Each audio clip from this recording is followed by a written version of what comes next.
From FXEmpire, this is Chris taking a look at Bitcoin. The Bitcoin market has rallied significantly during the trading session on Wednesday, as it looks like the $52 level above is being targeted.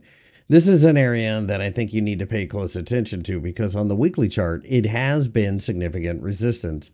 At this point, we will try to figure out whether or not we can get above $52,000 because if we can, that becomes more of a FOMO trade, even more so than what we've already seen.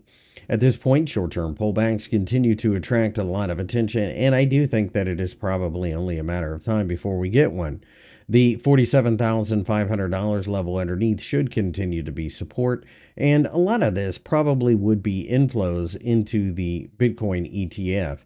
That being said, the Bitcoin ETF is, of course, going to be something that Wall Street controls, and therefore it will possibly end up being a market that is much easier to manipulate. With this being the case, I think you have to look at it through the prism of longer term uptrend, but plenty of volatility.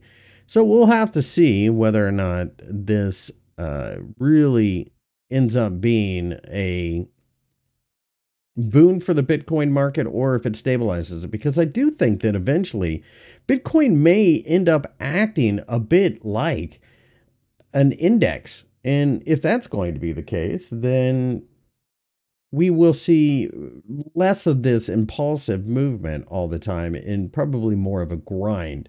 If we break down below the $47,500 level, then it's possible that we could go to the $40,000 level over the longer term. That, to me, is the bottom in the overall trend.